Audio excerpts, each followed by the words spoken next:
Welcome, everyone. Good morning and good evening, depending on where you're joining from. And thanks again for joining us today. This is a live session co-hosted with Google and Dataplatr's team. So thanks again. So with that said, I'll just quickly go over the admin part.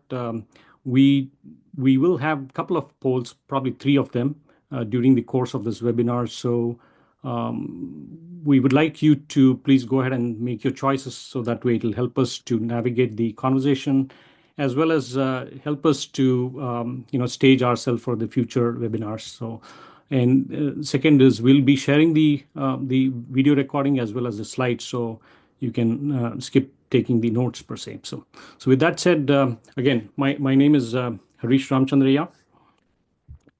Let me get into the slide mode. I'm the co-founder at Dataplatr, and what I'm going to do is spend a few minutes this morning just kicking it off by setting a little bit of a context on financial analytics and powered by AI, and help you understand how it fits into the overall GCP's analytical platform, as well as kind of a framework per se, right? And what we thought was from a case study point to pick up Procure-to-Pay. As you can imagine, that seems to be kind of a common denominator across whether it's a manufacturing companies or if it is a service company, you'll always see this purchasing department. So most of us could possibly relate to this from an enterprise standpoint. But having said that, you should be able to take the learning out of this webinar and be able to apply it for any of your other process areas, whether it's financials or if it is order to cash from a sales order perspective, or hire to retire from an HR perspective. Same concept, same framework is the thought behind it, right?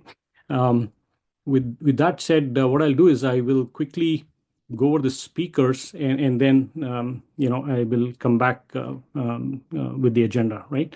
So I'll let Blake introduce himself, and then from a Dataplatr perspective, I'll come back. Yeah, go ahead. Blake, yeah, thanks. Yeah, hello everybody. Yeah, Blake Lanning. I am Houston, Texas based, and I'm from Google Cloud. So I work in our global go-to-market team supporting Cortex from a go-to-market perspective. So excited to be here today. Thank you, Blake. So Prabhu is our kind of a special guest for us. He leads the technical implementation at Dataplatr, a former colleague of mine and now a partner. And of course, Prabhu has worn a number of hats over this course of his career, from an engineering perspective, architecture, delivery, and so he's got 15 plus years from a data warehousing perspective, right? So joining me from New Delhi is a colleague of mine, again, Shubham Mehta. Now, Shubham leads the AI practice at Dataplatr. He's again got 10 plus years in number of domains within the AI space, NLP, machine learning, and the statistical modeling, right? So also assisting me is Sneha Garodia. Then Sneha heads our marketing platform. She'll be coordinating with us from an agenda standpoint. Yeah. So with that said, I will quickly go over the agenda. I'll toggle between my monitor and my laptop, and I'll try to keep it fast-paced. We'll try to leave some room for the demo sessions, right? Agenda perspective, I will let Blake set the stage from Google AI introduction, as well as set the stage from a Cortex framework, right? And subsequently, I'll come back giving you a little bit of context from our Dataplatr service offerings, pre-built solutions, and more importantly, the two aspects from an agentic AI. How do we reimagine our pipelines, or establishing the transformation logics, right, going forward with the advent of AI? And second, from a business perspective, what are the conversational analytics going to look for? Kind of a true self-service, again, AI enabled. Those are the two demo sessions we're going to have part of this agenda, and then followed up with the Q&A session. I know it is one way from a webinar perspective, but we'll be more than happy to address any of the questions which will come along the way, right? If not, we will certainly address it from an offline standpoint. Let me take a quick poll from the agenda of today's meeting. So what was the intent of joining this webinar? We just wanted to get a pulse of what's going on. What was the thought process behind AI powered?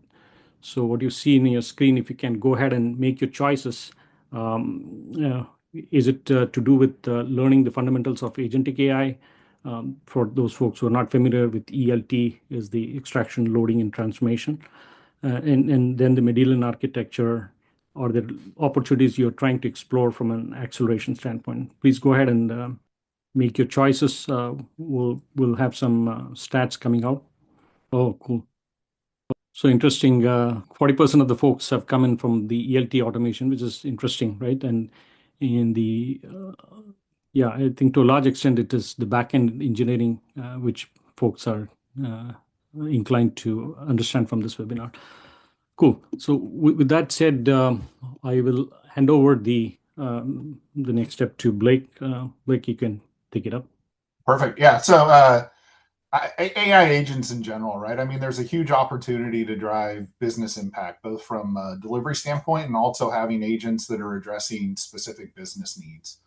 In the area of procurement to pay or coding or data agents, creative agents, those types of things. And I'm excited about Dataplatr and sort of what they've done in order to do that, right? So that's sort of the opportunity case that's out there. Harish, if you can go to the next one.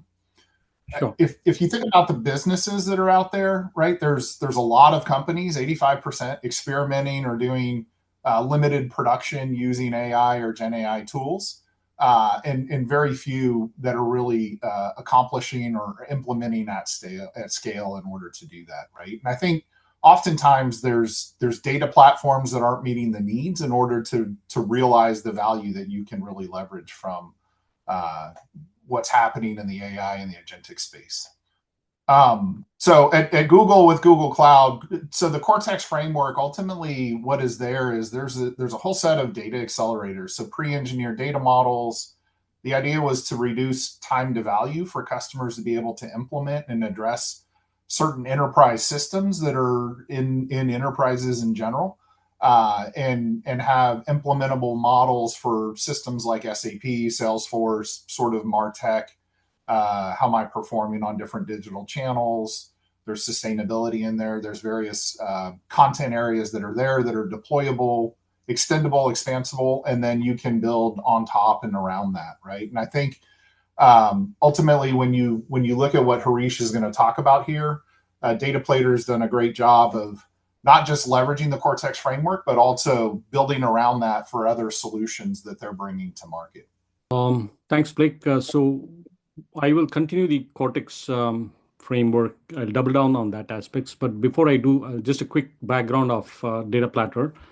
We are a very close partner to Google, and then we've got a number of certification within the Google ecosystem, but more so on the analytics specialization. That's key relationship with the Google. But from a profile perspective, we are a data engineering company providing end-to-end solutions, and beyond the consulting services, we also have these pre-built solutions from a framework standpoint. And what we bring to the table is essentially your functional knowledge or the subject matter experts within the enterprise ecosystem, and more so from an execution or the technical expertise is what we bring to the table. So our thought was to start serving the data on a platter, right? I think that's where the name stems from, data platter, right? We would like to serve kind of a pre-cooked food on the plate, right? So with that said, what do we do, right? Essentially, we cover kind of an end-to-end solution, integration-wise, establishing the pipelines, staging those data sets, modeling it, making sense out of those subject matters, and then subsequently exposing it from an analytical standpoint. And of course, associated is the infrastructure, the data ops, right? And in terms of the Gen AI, we all gathered here to talk about it. We'll certainly get into the details of that, and then the accelerators, right? So what do we mean by accelerators, right? These are essentially the plug and play, right? So in terms of the overall value, first and foremost, from a business perspective, it is the pre-built content which we provide, right? The insights for any of the business to manage from a KPI standpoint, from a metric standpoint, or the industry's best practice, which gets surfaced out. And from an IT perspective, again, we we try to add tremendous value in accelerating the implementation by lowering the total cost of ownership, right?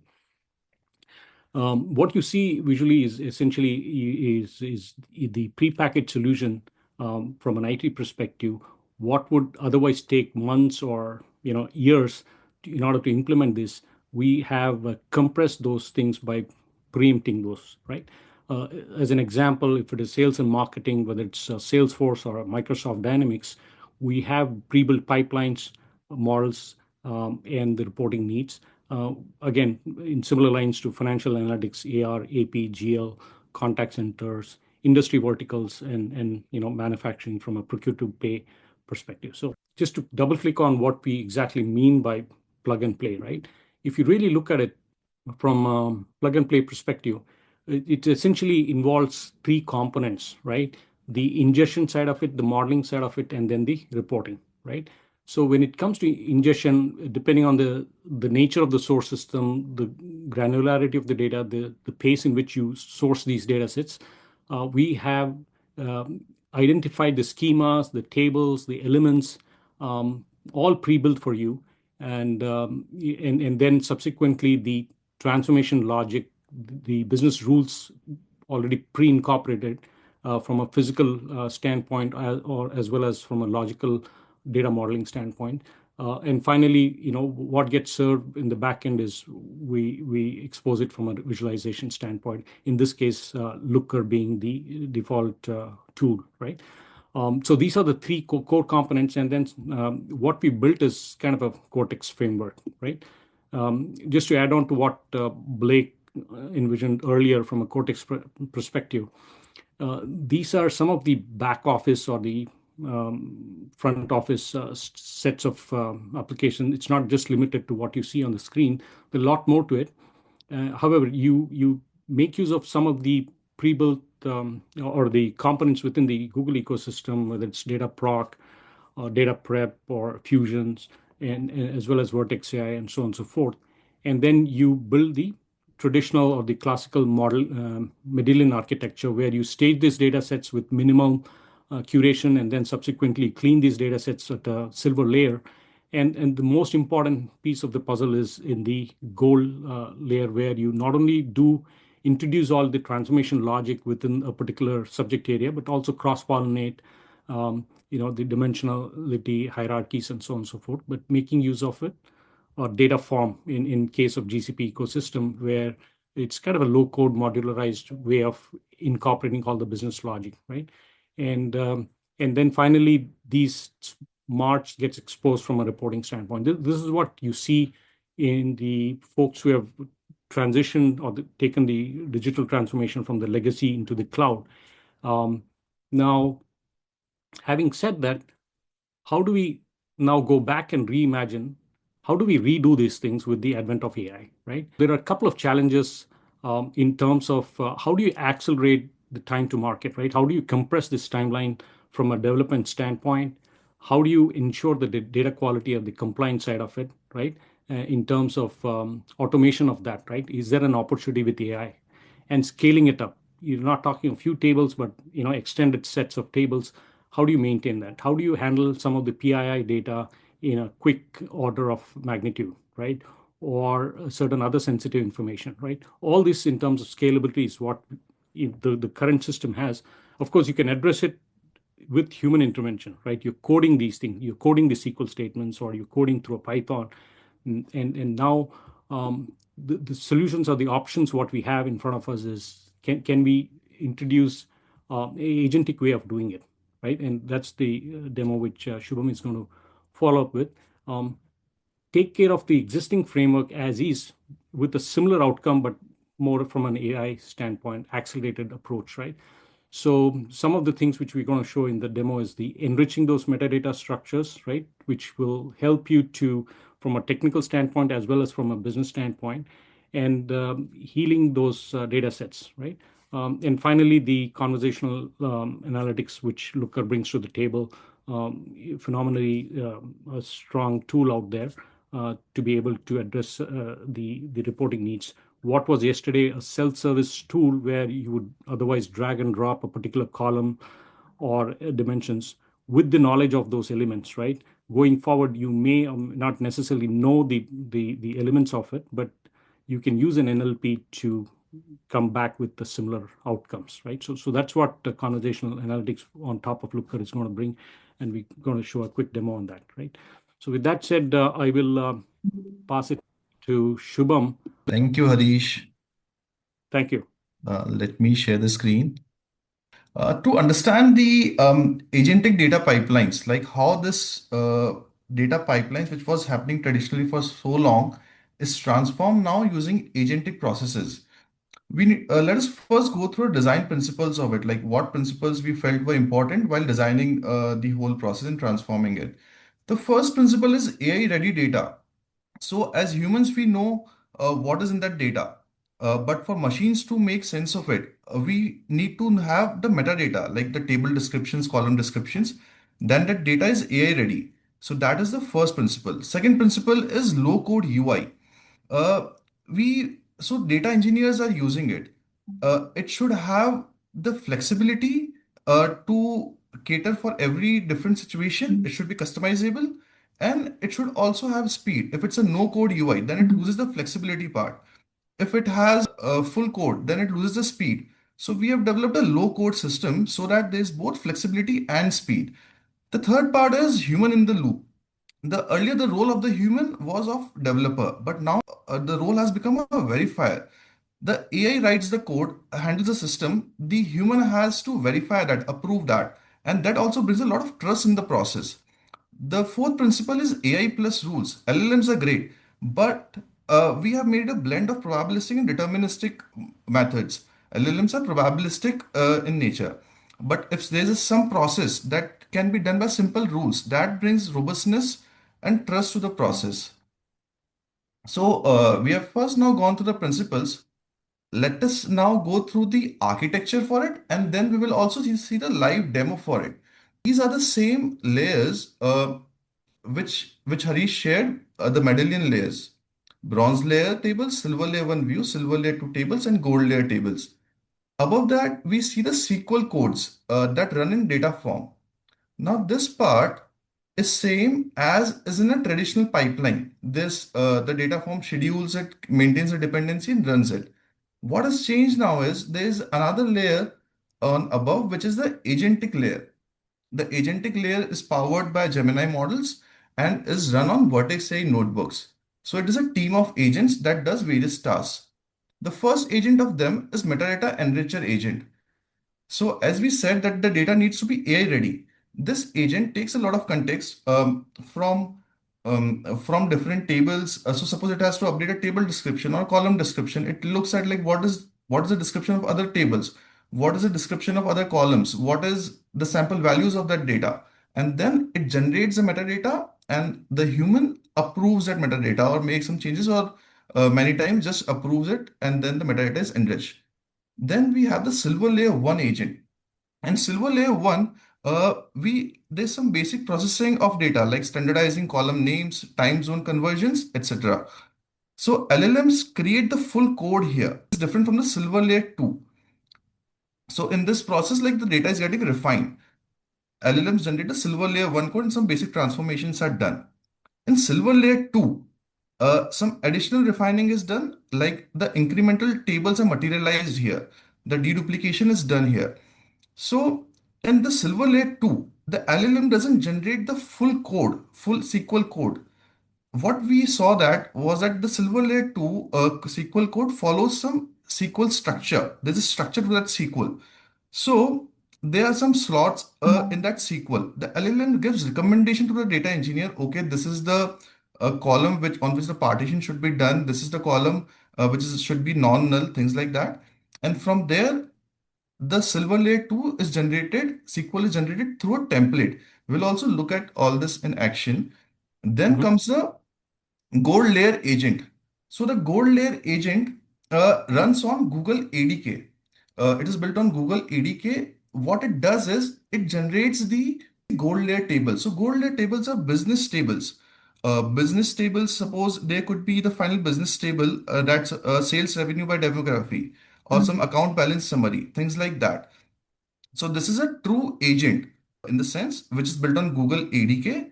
It has two tools. So how it is different from Silver Layer 1 and Silver Layer 2 is Silver Layer 1 and Silver Layer 2, we found that these are repetitive in nature. Their queries are repetitive in nature, like their structure is repetitive in nature. But in Gold Layer, any query can come, like say, create a table account balance or something like that. It can come on the fly. So there's a chat interface to it.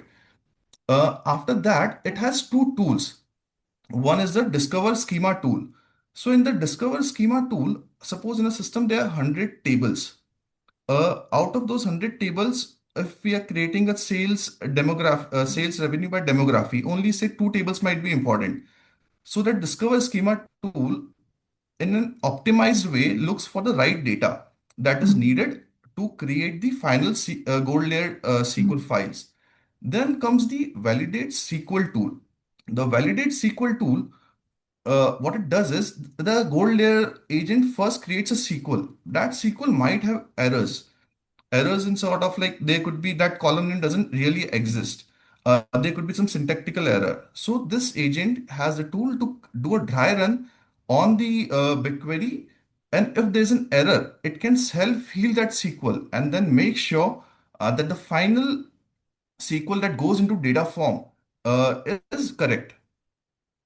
And then we have the diagnostic agent for troubleshooting. Suppose if there's a pipeline error, the diagnostic agent can recommend troubleshooting steps to a support engineer. And then we also have the governance agent. So if there are questions about some lineage of a column, that where this column is coming from, if there's a question about data discovery, data profiling, then this agent can cater those queries. So till now, we have seen the principles, and after that, we have gone through the architecture. Now let us see this in action. So this is data form. It is a data transformation management tool in Google Cloud. This is what we see is the bronze layer tables, the same bronze layer tables that we saw in the architecture. This is the silver layer 1 views. This is the silver layer 2 tables, and this is a gold layer table. Now let us look at the SQL query, like how it looks like. So this is a SQL query for the silver layer 1 views. Some naming standardization is being done here. Suppose like there's this thing closing type, an underscore is being put in between them. So this is a naming standardization. So now suppose things like this is extendable, like many other rules are also there, time zone conversion, things like that. Now these for data engineer to create this, it is like a 43 line code, something like that. But an LLM can do it on hundreds of tables simultaneously and can also validate it that it is correct and then put it into the system. Then let us look at the silver layer 2 tables. Now we saw that this has a same structure, but there are some columns like say partition by, order by, and then some delete key, non-null keys, things like that. That can come from the LLM as recommendation that these are these keys, and then that can be directly put into the template. Then we have the gold layer tables, which has the final business logic. So suppose this is account balance summary. This is like an account balance summary like this. For all accounts, we have the current balance. So we are doing this case study on a general ledgers data. So it has GL entry table, which has the transaction entries here. There's an amount, transaction amount, and then transaction type, things like that. So now let us come back to the first step of the data pipeline process, which is the metadata enrichment. So suppose this is a table. This table has description, and then it has some columns which also has description. Say some table that doesn't has description. Now that cannot be used with like this efficiently in the downstream data engineering processes. So what we can do is the metadata can be created, the column table description can be created using an LLM. And then and that is also being a low code UI that is customizable. So we can give it a different context and things like that. Suppose LLM creates this description, the human can edit this. So say this line is not needed, suppose, then it is approved like this. and then the LLM created that, and then it should come here. Now, let's look at the silver layer 1 process, how it looks like. In silver layer 1, the LLM creates the full SQL code. So it is also customizable, like what rules all rules we want to have. We give it the rules and then it creates these SQL files simultaneously. Like even if there are a lot of tables, it can it's a code, so it can do it for all of them very fast. Now let us come at the silver layer 2 tables. So how is it different is in silver layer 1, all the code was being generated by LLM. Here LLM is just giving recommendations for some key slots in the template. What should be the unique keys, what should be non-null fields, things like that. And then it goes into the template, and so that makes the process very robust. It's a blend of deterministic and probabilistic flows. And then the silver layer 2 views are created. Now let us go through the gold layer agent. So gold layer agent is built on Google ADK. We have used Google ADK libraries to create this, and it has two tools. Now it is built on Gradio, and then we have used Gemini 2.5 Flash. We have not used Gemini 3 yet because that is only in Pro, and we saw that for complex use cases also, Flash Lite is also even working. So let us launch a Gradio session for it. Now this agent we have developed such that it has to be a expert data engineer which knows our data. So how it works is it first confirms the logic of the table in natural language. Then it has a discover schema tool. It can discover that schema and then also validates the SQL kind of logic we like to implement. Suppose we want to create a balance for all accounts. So it will first confirm the logic in this natural language. So we say, suppose current balance.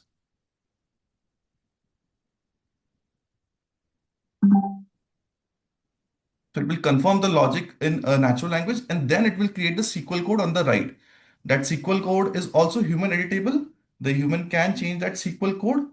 So while it is running, we have the pre-running things as well. We can look at. So suppose it tells that, okay, it has called this tool. It has used a discover schema tool.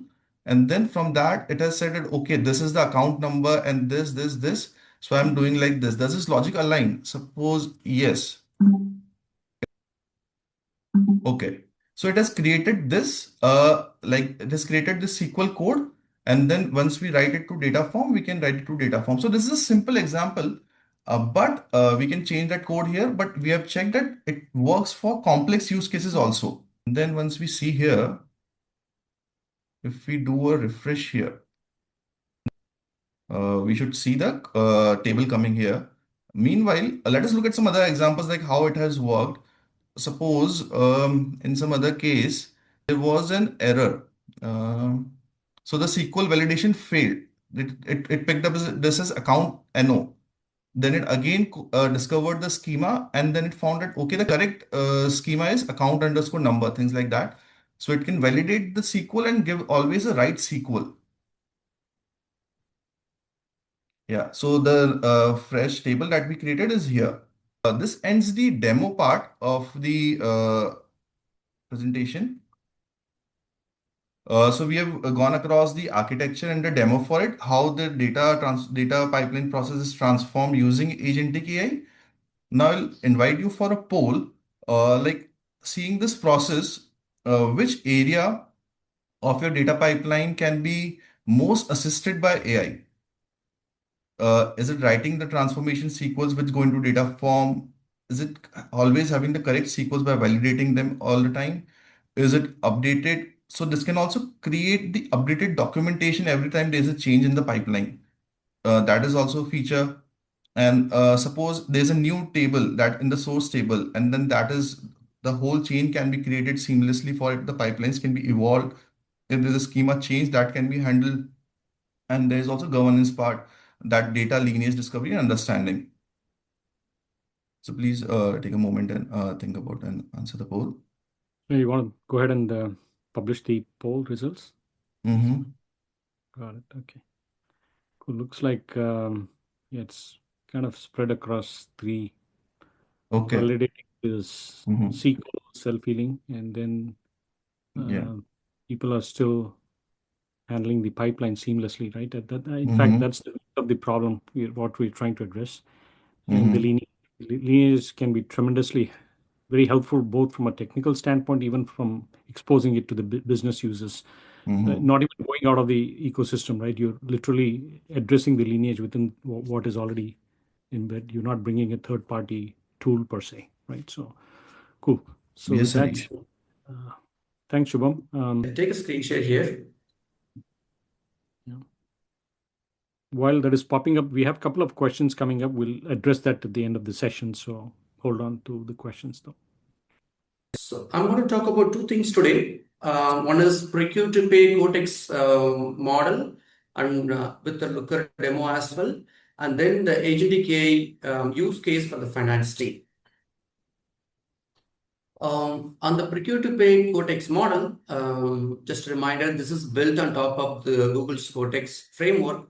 Again, there are 4 different data models, and all of these data models are part of the golden layer tables. Like I think Subham explained how these data models are generated using agentic approach in Google's ADK. So from the left, it's a procurement overall. As the name suggests, this data model used for the overall reporting, starting from the purchase requisitions all the way to vendor payments. And then the primary KPIs here are spend, liabilities, open requisitions to orders, approval cycle times, PO with invoice coverage, etc.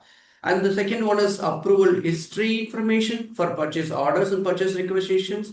Here the primary KPIs are like average approval life cycle times, pending approval rates, one-time approval rates, etc. So then a deep dive into the invoices where we can see like paid and unpaid invoices, and then outstanding payables with the aging details, and then we can also see like average days to pay, one-time payment rates.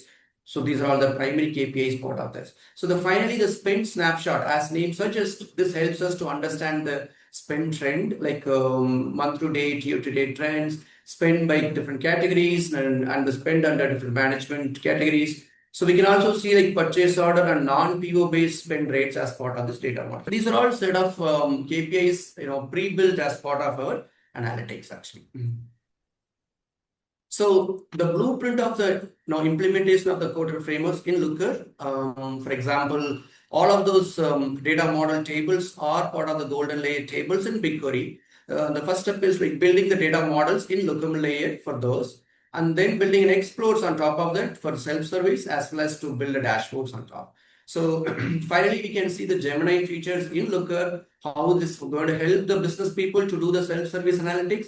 And also we can see how the developers can make use of it to expedite the development work. Here are a few readouts about those Gemini features. Probably I'm going to cover this in the demo. So, you can read through this when we share the slides offline.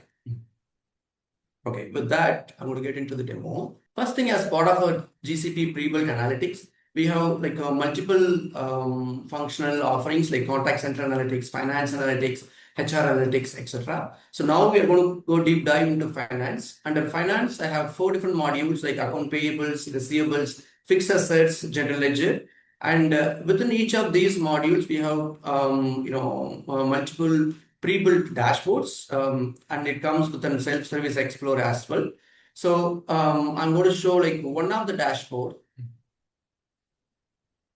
So let us say that I am an analyst working with the purchasing departments. I have a task on hand that I need to review all of the outstandings for the vendors actually. So maybe it's a quarter end, there are a lot of payments are hold up, so we want to release it. So in order to do my task, I have 2 options to do. Either I need to depend on a developer to develop all of the reports and dashboards that I need, or if there is an option to self-service, that's even much better for me. So for example, I'll just go through the use case first, and then we will review how our analyst can produce all of these results through conversational analytics. So first thing is trying to understanding the outstanding balances by aging bucket. For example, here, the 61 to 90 days has the largest outstanding of $109 million.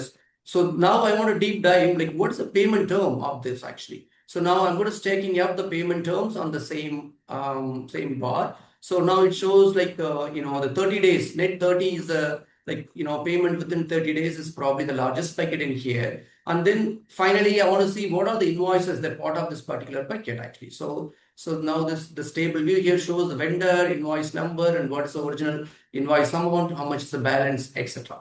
So now from here he can either jump into the ERP to understand if this invoice are on hold, are they ready for payment, and clear the payments, etc. So that is an action item from the top down he's going to take. So now how can he do this without any developer's help through a conversational analytics?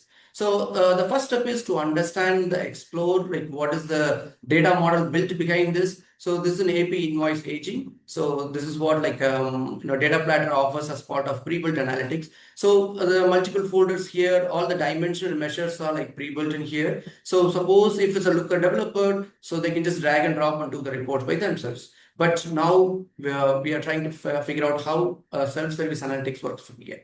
So I can start an conversational analytics from here. So either you can navigate to an explore and then start a conversations, or from the home page also you can start our conversational analytics. So since we navigated to the explore already, I'm going to start in conversational analytics. So the first step is we need to understand so what is that AI agent, Gemini agent that we are going to use actually. So when I go to the manage agents, I can already see like the set of agents that's already published by the business users. So, suppose if our team members are already used these agents, the agent is already trained on the data, then it is easy for us just to make use of the same agent and then create the results that we need. Or if we don't have one, then we can just use this new agent actually. So let me quickly use this existing agent. I'll show you, what information do we have as part of this agent actually. So, so the agent name indicates what's the purpose of this agent. And then we have a description where we provide set of prompts for the agent to better understand our data. Here I'm just giving instructions like, what columns to use, what is frequently used.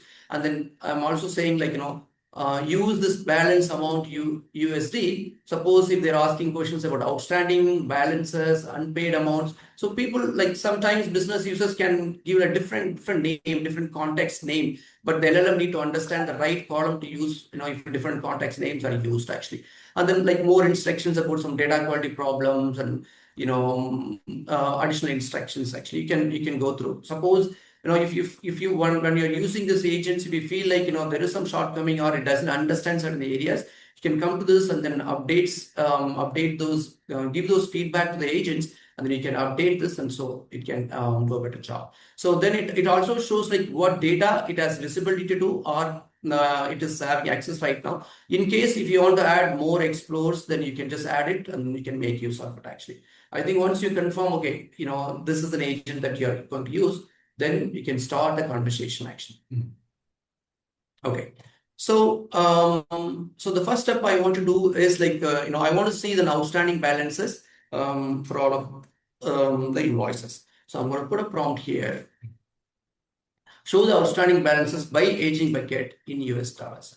Since we have this multi-currency, most of the ERPs and companies operate in multiple countries. They have this multi-currency. So we are just going to focus on the US dollars. So now you can see it gave the results in the tables, and it's also preparing more data points and then a visualization like a bar chart for easy understanding. You can see it's $109 million over here. That's exactly what was built on the dashboard. So now without anybody's help, he's getting the information that he needs. Now he wanted to deep dive, as we saw earlier. He want to understand the payment terms for this particular bucket. So he's posting the next question. Let's say the business user or analyst posting the next question is saying show the outstanding payments in USD using a stacked bar chart across the age buckets with the payment term as a stacked bar.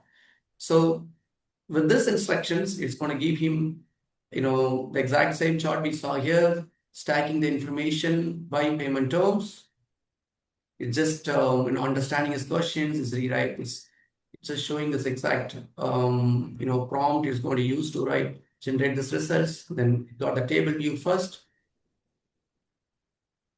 and then it got the chart. So now we can see net 30 is the largest payment. payment term bucket, and then finally he want to see all the invoices under this bucket. So then he's going to post the final comment. Says like show the vendor names, invoice number, invoice date, outstanding amount, etc. To go like more tactical. So with this, now we should get all the invoice level information. Okay, we're getting the results. So in essence, if you had built a traditional canned report, you're able to match exactly the same numbers without hallucinating Yeah. it, because Absolutely. the, So it saves like a lot of time and effort for him. And in case if any of these numbers are not correct, actually, right? So an open and there is an option over here. He can easily open this and then show this information or share that particular link to the IT team. If it is producing the right results or not, actually. So let me quickly show you that. For example, if I click on that. So behind the scene, Looker generates a whole report, and you can also see that exact SQL code it is writing to generate the results. And then this particular URL, he can just take a copy of this and share it with an IT team or a Looker developer who can debug if there is any problem with that actually. So that's why it's even though you're using an agentic workflow, that how the informations are brought in is not hidden, including the SQL informations are not hidden actually. Okay. So finally, we got this invoice information where we can see the vendor name, invoice number, and all of the tactical information. From here, he can jump into this ERP systems to clear these invoices. So this is how the Gemini in Looker helps the business people to self-service all the data they need without anybody's, particularly the IT team support. So now we want to see how Gemini is helping the developers, right? So for that, I'm going to get into the LookML development interface. So this is the LookML code development where we create all the self-service explores. So the first steps in here is like create all the views and define the dimensions and measures under each of these views actually. So this is what we saw in the explore, right? I think probably I have to open. So all of those the dimension measures which we saw earlier in the Explore are defined in this interface.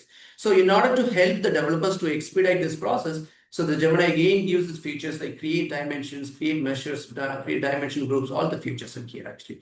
So now let us test it out like how this works actually, create dimension. For example, when I create this particular vendor site information view, and I want to create a new dimension, I want to combine like vendor ID and vendor site ID to generate a new dimension.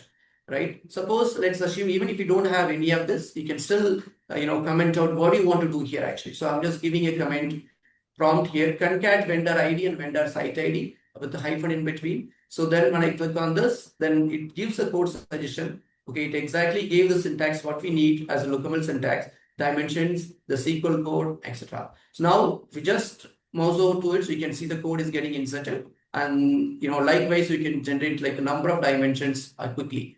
So suppose even if you're not well versed with the syntaxes, LookML code syntaxes, you can still work on this actually. So now similarly, we can see an example of a measure. For example, here the purchase order header amount is a dimension, but I wanted to create a measure out of it actually. So then I'm saying like create an average purchase order header amount by purchase order number. So one thing to notice here is like there is a small trick here. Because this particular, the column is not the lowest granularity of the table actually. But, by looking at this command, we are saying like create this amount by purchase order number.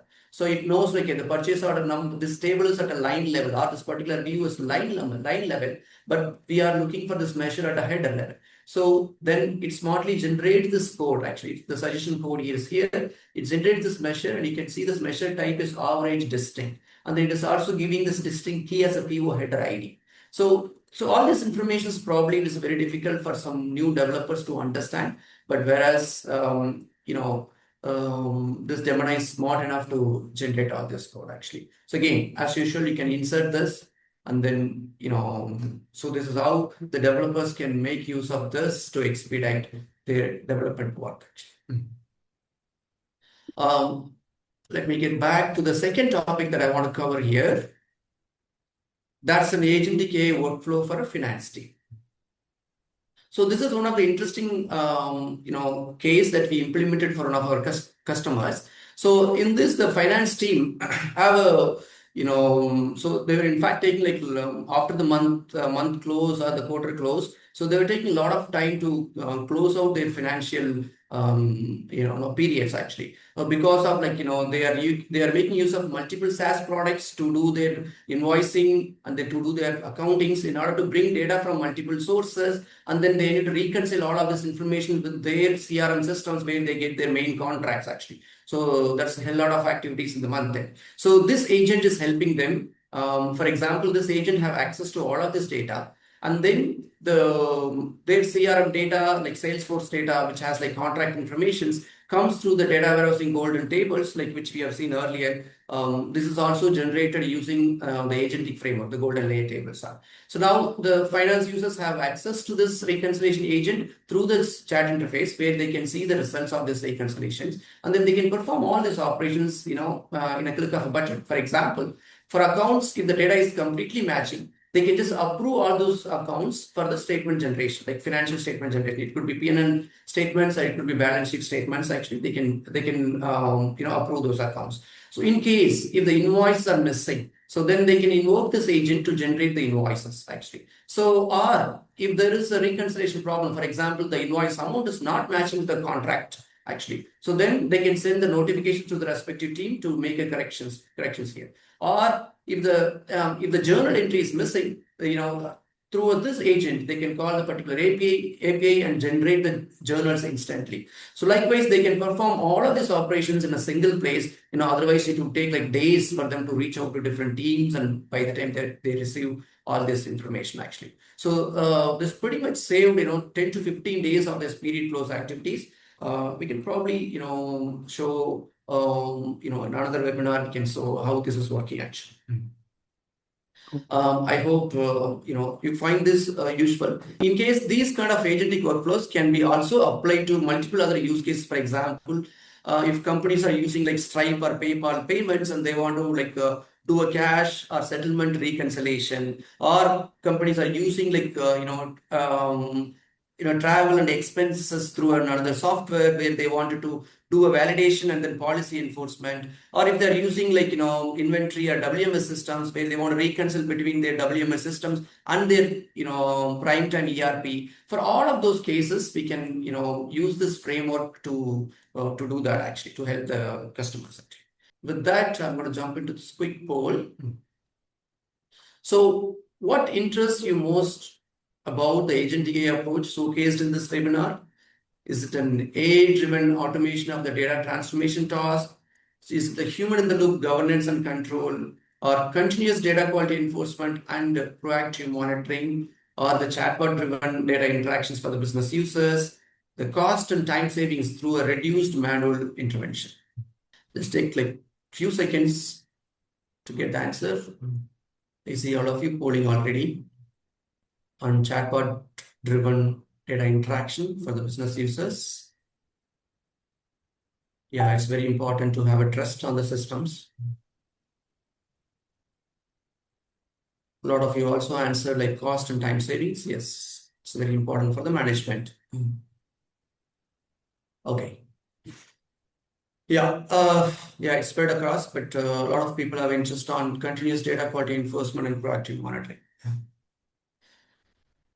Thank you so much. With that, I'm going to hand over to Harish for the closing notes. Thank you, Prabhu. Let me share my screen. We're going to close out.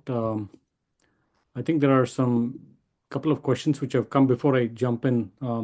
Just to recap, right? I think we spoke about the Cortex framework, which is built on top of the GCP ecosystem, and what we offer as an accelerator, right? All pre-packaged for you. And taking that from a legacy to the cloud versus now introducing AI to accelerate some of these data pipelines, as well as on the Looker front. Those are the two other topics which we spoke about it. So with that said, maybe we should, I'll just share the contact information. We can certainly engage with any if you're interested in terms of free workshop within your organization or kind of a strategic call. We can certainly advise you how to go about enabling some of these AI agents. Here are the contact details. You can just reach out to info@dataplatr. And then, we are active, very active on LinkedIn as well as on the Medium, a number of articles being published. Feel free to reach out there. So what we'll do is we'll quickly take at least 2, 3 questions. We have 6 minutes left, Prabhu. So there are a couple of questions, I think, interesting ones. I'm just wondering. So can you see those questions as well? Yes, Suresh. Okay. So Yep, I can you want to take up? see. Yeah. So the first question is, how does agentic AI help us trust our data more than our current manual validation process? So yeah, I can answer this question. So through an agentic approach, we give all these templates, or we predefine the set of data governance rules that, for example, not null validations, or even some business columns, unique key validations. All of that we define, and then the agents, without fail, it invokes this test cases for every table actually. So suppose we are introducing new ETLs, right? Like as a human, we tend to forget to add more test cases, whereas the agents, without fail, it validates all of this actually. So that is one way it ensures the data quality is verified, and and we can also like human in the loop actually. Suppose it also prompts the business or the IT team to verify is the right test. In case of failures also, it does a analysis before it gives a suggestion to the IT team. It does its own analysis. It gives all the information to the IT team, so such that it also helps on the debugging problem. So I feel like, yeah, definitely the agentic AI will help trust our data more than our current manual validation process, because in a way it is avoiding the human errors actually. Okay, then there's another interesting question. If core business systems like the CRM and ERP changes, how does this framework prevents massive refactoring costs actually? Yeah, this is one of the major benefit I can see through the agentic approach, because what we define in the agents is the business rules, but not the code actually. You're not writing code, you're not giving some technical details, but rather like the golden layer tables, how Shubham explained, you're just giving the business rules, like I want balances, account balances. So then what it does is like it researches all the metadata informations, it understands what table contains what information, and it prepares the SQL at runtime. So which means it doesn't matter, even if the column name changes, it will still, the metadata generation will still generate the metadata, which column contains what information, and then the business rules will be automatically written on those tables actually. So I don't think it's going to be like a major rework, even if you're switching from one CRM platform, like, from Salesforce to MS Dynamics, or, from Oracle to NetSuite. I think it will, the agentic approach on the data layers, as well as, the agentic approach on the conversational analytics business, on the business layer, will still be like, I think 90+% accuracy should give us the right results actually. So which means it's a huge savings and benefit for the companies, because they are free from the big burden of like moving from one CRM IRP to other one actually. Then the Okay, probabilistic sorry. one. Shubham, do you want to take Yes, Harish. LLMs? Yes, Harish. So LLMs are probabilistic models, but how the LLMs are progressing right now, the LLMs are behaving more and more as deterministic models also, the accuracy that they're getting to. First thing.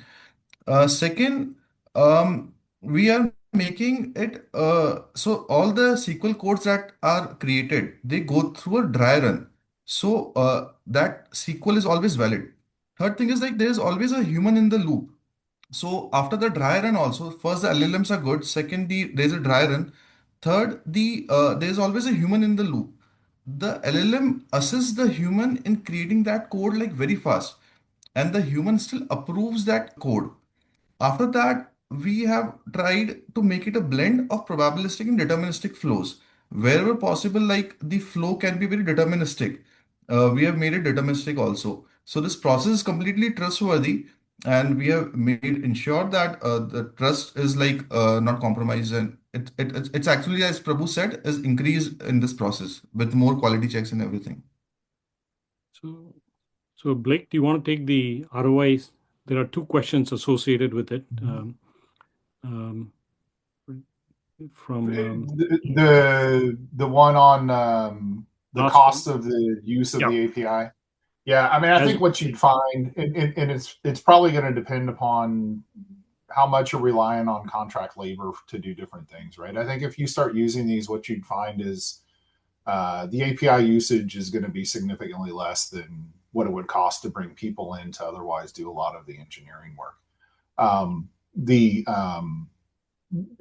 and a lot of that's going to depend on scale and how frequently. The other thing I would highlight there is if it's something you're otherwise doing strictly on your own, it should accelerate your ability to deliver more work faster, right? So there's sort of that other side of the coin.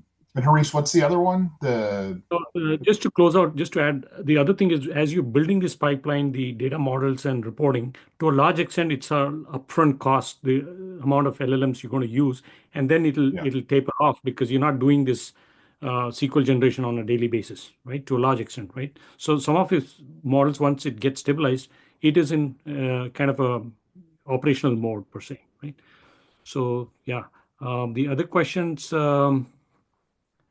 I think that somebody already answered. We work in India.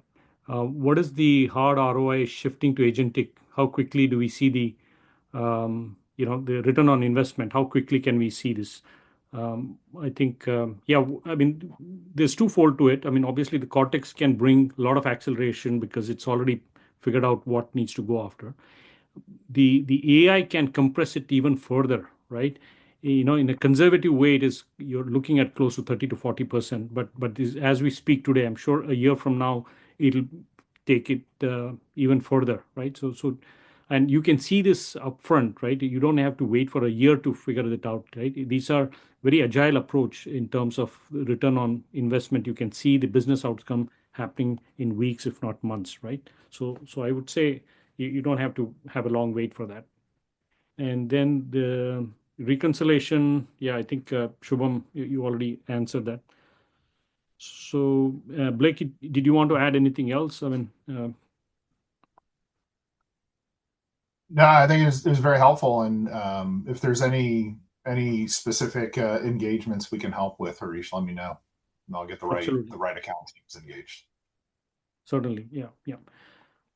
Yeah, I think with that we are on time. I think we're probably a minute ahead, but yeah, thanks everyone for joining. I hope it is useful. We will certainly reach out to you with the documents and the webinar posted on YouTube. Have a great day. Thanks again.